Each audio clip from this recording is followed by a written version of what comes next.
आणि भिवंडीमध्ये माजी महापौर विलास पाटील यांना अटक करण्यात आलेली आहे। या अगोदर सुद्धा विलास पाटील यांना एकदा अटक झाली होती।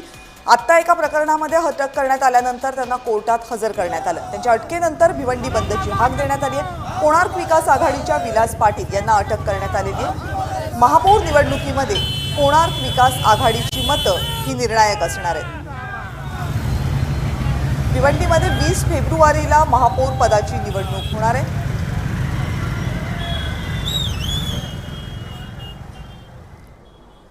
विलास पाटील यांची राजकीय ओळख नेमकी काय आहे त्यावर एक नजर टाकूया।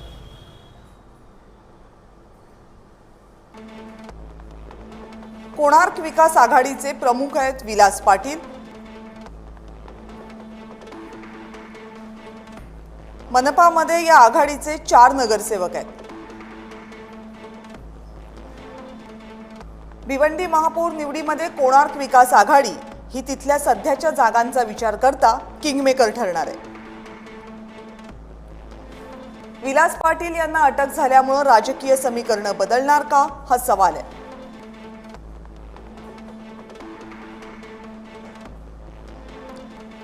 भिवंडीच्या महापौर पदाच्या निवडणुकीमध्ये गणित नेमकी काय सांगतात आणि विलास पाटील यांना अटक झाल्यामुळे या गणितांमध्ये काय बदल होऊ शकतो यावर एक नजर टाकूया। भिवंडी मनपामध्ये पक्षीय बलाबल जर बघितलं तर मनपाच्या एकूण जागा आहेत 90, बहुमताचा आकडा आहे 46। काँग्रेसकडे आहेत 30 नगरसेवक, सगळ्यात मोठा पक्ष काँग्रेस आहे। भाजपकडे आहेत 22 नगरसेवक। शिवसेनेकडे आहेत 12 नगरसेवक।